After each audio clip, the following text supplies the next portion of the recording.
empathy versus assertiveness. That's what I'm interested in.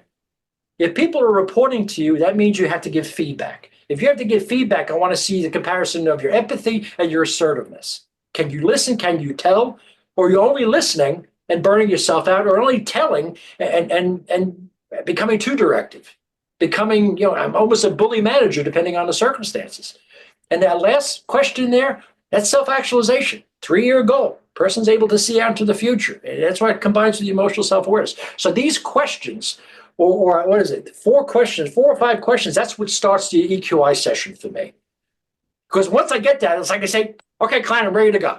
Yeah, I got all the data I need now. Sit back, I'm going to record the session, sit back, and I'm going to take you through the scores. All right, and that's where they're in listening mode. That's kind of where I like getting to, because it gives me insight that I'm ready, excited to kind of go through. Now, I want to go through the SASRESA form process just to make sure that we're clear on what's required. So the SASRESA process, someone asked me recently, what is SASRESA? What does it mean? Well, what it means is just what we're talking about right now. It's the way I see the flow of the EQi session going. The first 3 skills I look at is starting with self-actualization, right? What is the 3-year goal? I already have it from the client. He or she's given it to me. I know what their vision is, or they haven't, in which case we have different kind of work to do. Self-regard. I've already seen the data is a low self-regard, which means there might be some ghosts in the past that are still being resurrected every once in a while, and the client tends to have a negative point of view sometimes about his or her effort, right? If the self-regard is strong, that means a high level of confidence, internally at least. And the emotional self-awareness, that tells me what I'm looking right in front of me. In fact, that's what I comment to the employee, to the client. I'll say, listen, your emotional self-awareness is high, and I see a lot of strength right in front of me. I see how you're showing up. That's your awareness. That's your brand. That's what you've been working on all these years. Or and I'll say, listen, you have a very soft brand. What? Yeah, you have a high title, but you kind of show up very gently.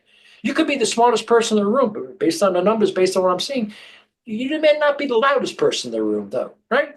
So I'm just kind of building that trust with the client around these skills. But that's the connection between all these 3 areas, and that self-actualization goes right back to the balance between challenge and skill, right? It's falling into the zone, right? The performance zone is or flow, and that's from the book Flow. Years ago I read this. I still can't pronounce the gentleman's name, but there's still something about when I'm in the flow, it's fantastic. I'm not bored. I have high anxiety, and that's where I think our clients really make the most progress, because it's based on that we understand our motivations. What's the motivation for success that you have? Is it achievement? Is it affiliation? Is there a sense of power that you're going for? Is it security in your position? Is it a level of adventure that you're looking for? What is it that's looking in this job? So this lets me know, self-actualization wise, what is the goal that the client is setting for himself or herself? So overview of in fact, I'm going to go into more detail here because time goes very quickly here. And also these connections that I make afterwards, which I think you've probably seen by now. Nigel. Yes, sir. Can you see the screen? I can. Okay, we're still on the SASRESA debrief.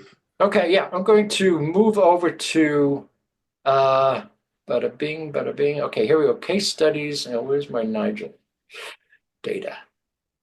Come on. Oh, man, I was looking forward to this. Don't see it right now. Okay. Me too, John. Yeah, okay. Well, it is. So maybe we'll find it here. Jane Doe. Oh, here we go. Okay, Nigel, here we go. That's your client. Okay. Does that look familiar? Yep. Okay. Let's apply the SASRESA form. You can take us through it. All right. So, First question: what's the client's name? Him or her? Or her. Her. Okay. All right. Right. So what's interesting, John, is that just so a little bit of background, and I was going to share. We can come back to it. So this person just was the CEO of a company, and it recently probably transitioned. Okay. And this was kind of more so a marketing exercise, John, to get it right. So just giving that background. Yep. But again, the 3 years on a large company board as well.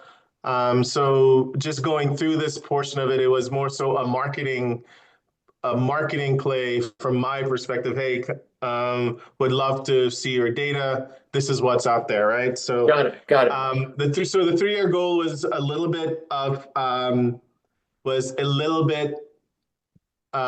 nebulous at the time because they were transitioning. Okay. But still, the self-actualization was not necessarily low for someone who is in transition. Okay. All right. So Yeah. just let me just replay it back to you. She's not a client yet. You sent her an EQi kind of as a discovery opportunity. Yeah. Okay. She's a little fuzzy on a future goal. Right. Did a lot of change that she's been experiencing. Okay. Mhm. And I bet she shows up as probably a strong individual, as a strong executive. Is that true? Yes. Okay. All right. So let's go to the next question. All right. How would you describe that internal voice of hers? Does it skew positive or negative? So, What have you seen? so that was interesting. It was skewed on the surface. It would appear that it was skewed positive, Mm-hmm. but the underlying part of it was for someone as far along as she is, it was quite low, right? Or quite Okay. harsh. Okay. So you've seen that higher emotional self-awareness. She has confidence. She knows how to show up as an executive. Right. Inside, though, there's something going on. She's got that negative voice. There's a little bit of something showing up in there that she might have, some issues with. Right.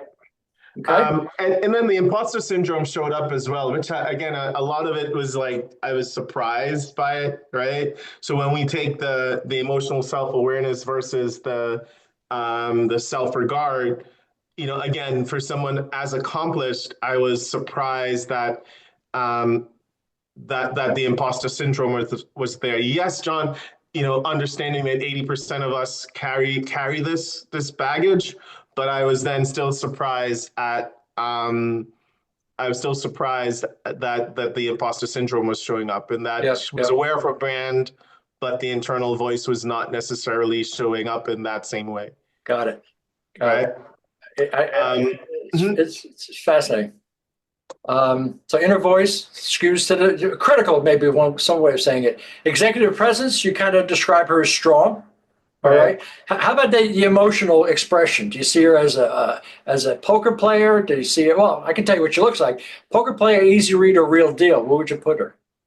Poker player. Yeah. Yeah. That said, there was a disconnect, and these are like when you actually when I speak to people, I one of the things I find was that chasm between how someone would show up at the office and how they would show up in their personal life, right? Yeah. So in the room with executives would be very, very, and I hate to bastardize stoicism, but would be very, very poker player. Okay. And outside of that, in just the social interactions, you would get easy read. So it was quite Okay. quite Okay. different, right? Okay. Yeah. Yeah. Yeah. She's able to adapt. She's able to move. She knows her surroundings very well. That's a reality testing probably. All right. Yeah. So we have somebody that there's the imposter syndrome. She can be a hard read at times.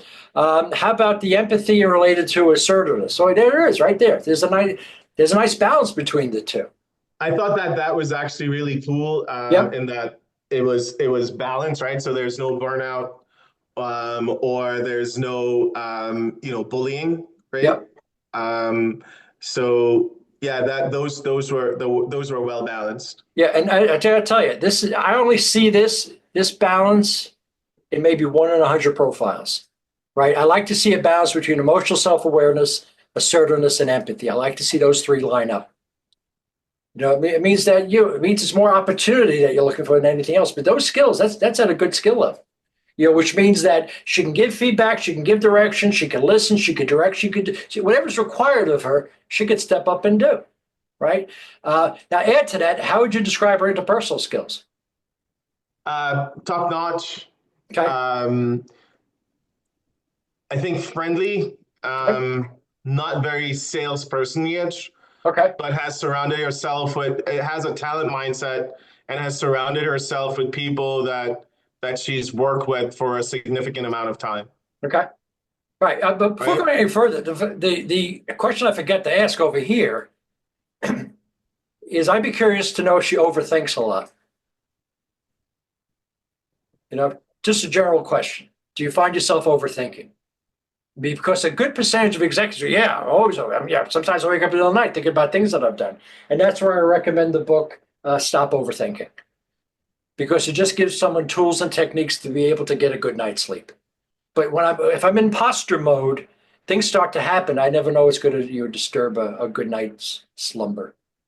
Right? Okay, so you got a balance between empathy and assertiveness. Person's a salesperson. High performance team or individual contributor. So does she make confident decisions? Does she like high performance teamwork? It looks like she's strong in both. Right. And agreed with that. I rarely do you see, if you go through the emotional self-awareness, assertiveness, and also empathy, if you're going down that line, rarely do you see an individual who is balanced in that same independence versus social responsibility space, right? So usually a lot of the assessments I've done, you don't necessarily see that balance, right? So which was actually unique.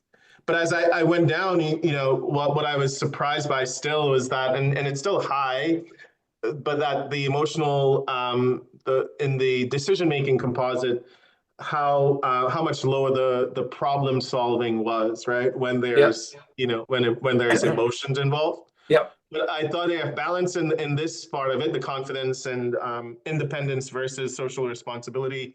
Yep. So go alone and bring others along as well. But yeah, down.